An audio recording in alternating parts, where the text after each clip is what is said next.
পকেটের অবশিষ্ট 502 টাকা নিয়ে বেরিয়ে পড়লাম পুরো মেহেরপুর জেলা এক্সপ্লোর করার উদ্দেশ্যে। অ্যান্ড নাও আমি মুজিবনগরে ওই পাশ দিয়ে ঘুরে এই পাশ দিয়ে আমি মেবি প্রায় কত বলা যায় 3 কিলো প্লাস হাঁটছি। তবে আমার পোড়া কপাল যে পুরো মেহেরপুরে এই সাবিত্রী রসকদম একটা দোকানে পাওয়া যায়। হ্যালো এভরিওয়ান, আসসালামু আলাইকুম। আজকে আমি আছি 751 বর্গ কিলোমিটারের জেলা মেহেরপুর জেলায় এবং আজকে ঘুরে দেখব মুজিবনগর, আমঝুপি, নীলকুঠি এবং সবশেষে ট্রাই করব সাবিত্রী রসকদম। তাই ভিডিওটি শেয়ার দিয়ে সম্পূর্ণ দেখার অনুরোধ রইল।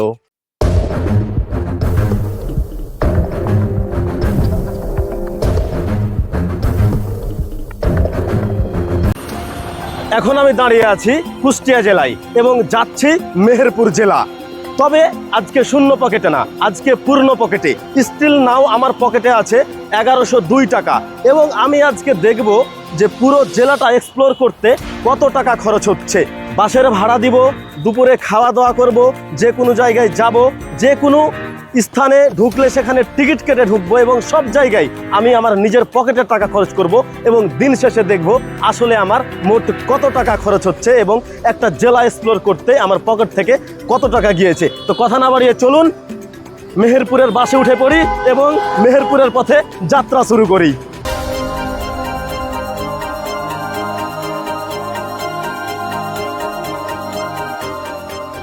আমি মূলত বাংলাদেশের 64 জেলা ঘুরছি, মুসাফির মানুষ, কিন্তু কথা হচ্ছে যে আমার ওই 1000 টাকার নোট অথবা এখানে 100 টাকা। আচ্ছা, ধন্যবাদ। আমি মূলত এখন কুষ্টিয়া থেকে মেহেরপুর যাচ্ছি এবং এটির ভাড়া ছিল 130 টাকা, কিন্তু আমার কাছে খুচরো না থাকার কারণে বা ইনারা ভালোবেসে 30 টাকা ছাড় দিয়ে আমার কাছ থেকে 100 টাকা নেওয়া হয়েছে। মানে বাস ভাড়ায় আমার গেল আপাতত 100 টাকা এবং বাকি থাকলো আমার কাছে 1002 টাকা। এইটিকে বলা হচ্ছে মেহেরপুর কলেজ মোড় এবং এই পারে আছে মেহেরপুর সরকারি কলেজ এবং আমার পেছনে 36শে জুলাই স্তম্ভ এবং এই রাস্তায় দিয়ে চলে যাবে যেটি পুরাতন বাস স্ট্যান্ড। এবং পুরাতন বাস স্ট্যান্ডের এখানে আমার মূলত একটা হোটেল আছে। এই হোটেলটাতে আমি ইনশাল্লাহ যাওয়ার চেষ্টা করব এবং দেখি অল্প খরচে কোনোভাবে রাত্রি যাপন করার কোনো সুযোগ আছে কিনা। আসসালামু আলাইকুম। আমি বাংলাদেশের 64 জেলা ঘুরছি, আজকে আছে মেহেরপুর জেলায়। আচ্ছা, মানে এই দিকে কি আপনার ওই পুরাতন বাস স্ট্যান্ড যেটা বলছে, একটা হোটেল আছে এখানে, জাহাঙ্গীর ইন না কি জানো, এই রোডে না? আচ্ছা, ঠিক আছে, ধন্যবাদ, ভালো থাকবেন। আমার বাসা রাজশাহী, জি, চাঁপাইনবাবগঞ্জ। ভাষাতে বুঝতে পারছেন না? জি, ধন্যবাদ, দোয়া রাখবেন ইনশাল্লাহ। হ্যাঁ, আমি এখন এই মেহেরপুর গেট, এই মেহেরপুর গেট দিয়ে প্রবেশ করছি পুরাতন বাস স্ট্যান্ডের দিকে এবং ওইখানে হোটেল আছে। আমি চেষ্টা করব যে কোনোভাবে একদমই অল্প খরচে কোনো একটা হোটেলে থাকার মতো ব্যবস্থা হয় কি না, কারণ আজকে ফ্রি খুঁজবো না, যেহেতু আজকে আমি নিয়ত করেছি যে আজকে শূন্য পকেটে না পূর্ণ পকেটে আমি এই জেলাটা এবং এই জেলায় কত টাকা খরচ হচ্ছে টোটালি এটা দেখার চেষ্টা করব এবং কত টাকাতে আমি পুরো জেলাটা এক্সপ্লোর করে শেষ করতে পারছি এটা দেখার চেষ্টা করব। এই জন্যে আমি মোটামুটি একটা হোটেল খোঁজার চেষ্টা করব যে হোটেলে আমি রাত্রি যাপন করতে পারবো এবং আমি যাচ্ছি পুরাতন বাস স্ট্যান্ডের দিকে এবং ইনশাল্লাহ চেষ্টা করব খুঁজে নেওয়ার। এখান থেকে আমি গাড়ি ঘোড়া নিলাম না, কারণ এই কলেজ মোড় থেকে আমাকে বললো যে একটু হাঁটলেই পাওয়া যাবে। এখন দেখা যাক। অবশেষে আমি জাহাঙ্গীর ইন হোটেলের সামনে, এখন ওইখানে গিয়ে দেখা যাক যে আসলে অল্প টাকায় বা কতটুকু আমার টাকা ধসিয়ে আমি হোটেলে থাকতে পারি বা হোটেলে থাকতে দেয় আমাকে। এটা হচ্ছে জাহাঙ্গীর ইন প্রবেশ পথ, আমি প্রবেশ করার চেষ্টা করছি। আমি মূলত বাংলাদেশের 64 জেলা ঘুরছি 64 দিনে এবং আজকে আছি আপনাদের মেহেরপুর জেলায়। আগামীকাল আবার চলে যাব চুয়াডাঙ্গা জেলায়। জি, এখন আজকের রাতটা কি কোনোভাবে একদম কম খরচে নর্মালি থাকার কোনো ব্যবস্থা করে দেওয়া যাবে? জি, আলহামদুলিল্লাহ। মূলত হোটেলে থাকতে গেলে কিছু ক্রাইটেরিয়া থাকে বা কিছু ইনফরমেশান দেওয়ার থাকে, যে ইনফরমেশানগুলো আমি দিয়ে নিচ্ছি। হোটেল রুমে প্রবেশ করলাম, আমাকে দেওয়া হয়েছে 309 নাম্বার রুম। এই হচ্ছে আমার হোটেল রুম। আমি ক্লান্ত পরিশ্রান্ত, অবশেষে হোটেল রুমে। এখন বাজে প্রায় দুপুর 12টা এবং এ হচ্ছে ওয়াশরুম, হচ্ছে বেড, এবং এখানে পোশাক আশাক রাখার জন্য দেওয়া হয়েছে একটি আলমারি, এবং এইখানে শ্যাম্পু, সাবান, পেস্ট, ব্রাশ, এক বোতল পানি, এসব কিছু দিয়ে দেওয়া হয়েছে। এবং আমি আমার কিছু জিনিসপত্র ব্যাগ থেকে এখানে নামায়ে বেরিয়ে পড়ব আমি পুরো মেহেরপুর জেলা এক্সপ্লোর করার উদ্দেশ্যে। এবং হোটেলে নিয়েছে আমার কাছে 500 টাকা, এবং আমার পকেটে এখন অবশিষ্ট আছে 502 টাকা। অবশেষে পকেটের অবশিষ্ট 502 টাকা নিয়ে বেরিয়ে পড়লাম পুরো মেহেরপুর জেলা এক্সপ্লোর করার উদ্দেশ্যে। এবং এখন আমি যাচ্ছি সুদূর মুজিবনগর, যেই মুজিবনগরের কথা প্রাইমারি লেভেল থেকে শুনে আসছি।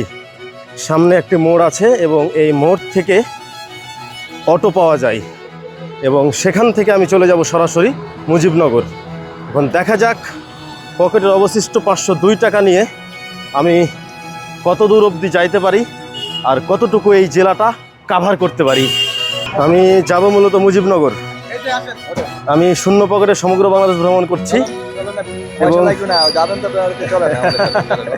আচ্ছা, ধন্যবাদ, ঠিক আছে, আমি উঠে বসলাম।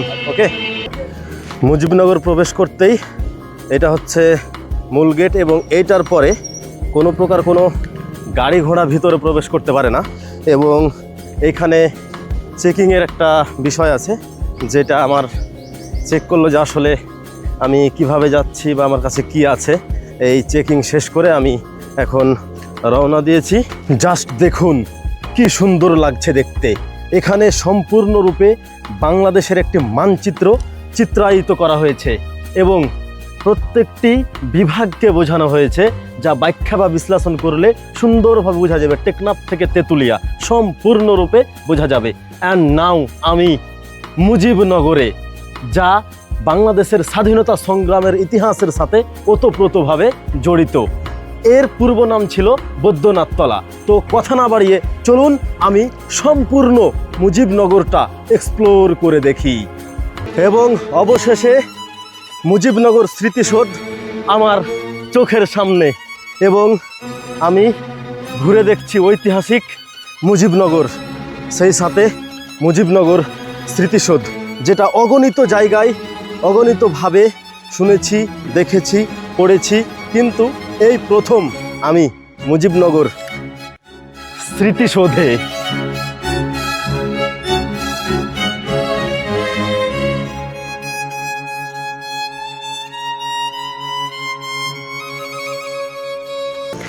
বাংলার হিন্দু, বাংলার খ্রিস্টান, বাংলার বৌদ্ধ, বাংলার মুসলমান, আমরা সবাই বাঙালি। এবং স্বাধীনতা সংগ্রামের যেই চিহ্নগুলা, এই চিহ্নগুলা মূলত এখানে ফুটিয়ে তোলা হয়েছে খুব সুন্দরভাবে। এবং এখানে আসলে আপনার অটোমেটিক্যালি একটা দেশপ্রেমের কথা মনে পড়ে যাবে, এবং আপনার মন থেকে, আপনার ভেতর থেকে অটোমেটিকলি বের হয়ে যাবে, আমার সোনার বাংলা, আমি তোমায় ভালোবাসি।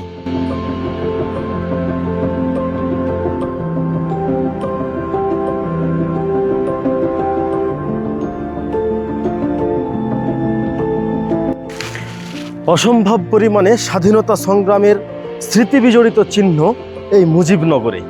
মুজিবনগরে আসলে অটোমেটিক্যালি আপনার ভেতর থেকে একটা দেশপ্রেম উজ্জীবিত হবে। এবং এই পুরো মুজিবনগর, আমি যে মেহেরপুরের জেলা, পুরো জেলাটা এক্সপ্লোর করছি এই একটি ভিডিওর ভিতরে, এই মেহেরপুর জেলা এক্সপ্লোর করার ভিডিওর ভিতরে পুরো যে মুজিবনগর যে নগরটা আছে বা জায়গাটা আছে, এটা সম্পূর্ণরূপে ব্যাখ্যা করা আমার পক্ষে পসিবল না। এটার জন্য এক্সট্রা একটি ভিডিও দেওয়া লাগবে বা এটার জন্য এক্সট্রা সময় বের করে এখানে আসতে হবে। দেন আপনি সব ইতিহাস, ঐতিহ্য এবং সব কিছু দেখে আপনি শেষ করতে পারবেন। নতুবা এই অল্প সময়ের ভিতরে মুজিবনগর জায়গাটাকে বিশ্লেষণ করার মতো ক্ষমতা আমার নেই, এবং আপনারা বুঝতেও পারবেন না। এই তপ্ত রোদে আর গরমের ভিতরে পুরো মুজিবনগরটা হেঁটে হেঁটে কাভার করা আমার জন্যে অনেকাংশে কষ্টকর। এবং আমি হেঁটে চলেছি ওই পাশ দিয়ে ঘুরে এই পাশ দিয়ে। আমি মেবি প্রায় কত বলা যায় 3 কিলো প্লাস হাঁটছি, হেঁটেই চলেছি। এবং অসম্ভব পরিমাণে সুন্দর সুন্দর জায়গা, ইতিহাস, ঐতিহ্য, স্মৃতি বিজড়িত, স্বাধীনতা সংগ্রামের স্মৃতি বিজড়িত সব কিছু। অবশেষে আমার শরীর আর সাই দিচ্ছে না, আমি আর পেরে উঠছি না। একটি গাড়ি নিয়েছি এবং ছেড়ে যাচ্ছি মুজিবনগর। এটা মূলত ভ্যান, কিন্তু এই ভ্যানকে সুন্দরভাবে তিরপাল দিয়ে বা একটা চালি সিস্টেম তৈরি করে একটা মানুষ যাতায়াতের একটা মাধ্যম তৈরি করা হয়েছে, যাতে এখানে বসলে বা এখানে থাকলে রোদ লাগে না। এখান থেকে আমি আপাতত মুজিবনগর থেকে আপাতত আমি যাব এখন কোথায়, কেদারগঞ্জ পর্যন্ত। এবং কেদারগঞ্জ বাজার থেকে ইনশাল্লাহ যাব মেহেরপুর শহরের দিকে। এখানে কি উঠে বসবো? ব্যাগটা নামাই ফেলি। আসসালামু আলাইকুম। আমি শূন্য পকেটে সমগ্র বাংলাদেশ ঘুরছি। আপনাদের হোটেলে কি একদম অল্প খরচে দুটো ডাল ভাত খেতে দেওয়া যাবে? আর মাংস আছে, মাছ আছে, ডাল, মুরগির হাড় আমি আছে। আমি আমি খেতে যাচ্ছি একদম অল্প খরচে, মানে আমি পুরো বাংলাদেশ ঘুরছি এবং সেটা শূন্য পকেটে। এখন চাইলে ফ্রি খাওয়াতে পারেন, চাইলে টাকা দিয়ে খাওয়াতে পারেন। ওকে, ধন্যবাদ। আমার আজকের দুপুরের খাবার পাতলা ডাল, আলু ভাজি, ভাত, এই তো। আলহামদুলিল্লাহ আমি খাওয়া শেষ করলাম। আমার কত টাকা দেওয়া লাগছে? ধন্যবাদ, ভালো থাকবেন। আসসালামু আলাইকুম। আমি শূন্য পকেটে সমগ্র বাংলাদেশ ভ্রমণ করছি এবং আজকে আছি আপনাদের মেহেরপুর জেলায় এবং আসলাম আপনাদের নীলকুঠি দেখতে। টিকিট কত? 10 টাকা টিকিট। মেহেরপুর জেলার তপ্ত গরম আর রোদ্রে পুড়তে পুড়তে অবশেষে আমি আমঝুপি নীলকুঠি জাদুঘরের সামনে। মেহেরপুর শহরে রিকশায় চড়ে যাচ্ছি আমি এখন সাবিত্রী রসকদম টেস্ট করতে। এবং এটি হচ্ছে বাসুদেব মিষ্টির দোকান এবং এটা আপাতত বন্ধ। তবে আমার পোড়া কপাল যে পুরো মেহেরপুরে এই সাবিত্রী রসকদম একটা দোকানে পাওয়া যায়, বাসুদেব মিষ্টির দোকানে, কিন্তু অনাকাঙ্ক্ষিতভাবে দোকানটা বন্ধ। এবং আমি ফোন দিলাম, কিন্তু ওনার আসতে লম্বা সময় লাগবে। যেই সময়টুকু অপেক্ষা করা আমার পক্ষে এখন বর্তমান ইম্পসিবল, যার কারণে আমার এই মিষ্টি টেস্ট করা হইল না। পোড়া কপাল। আমি যে সিঁড়ি বেয়ে উঠবো 3 তলায়, এই শক্তিটুকু আমার নাই।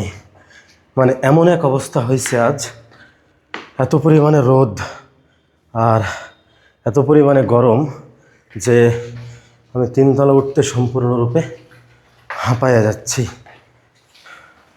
এবং সারাদিন শেষে অবশেষে আমি আমার হোটেল রুমে ক্লান্ত, পরিশ্রান্ত।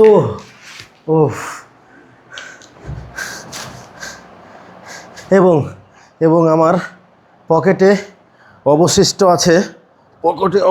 আছে আমার আপাতত 40, 42, 52, 252 টাকা।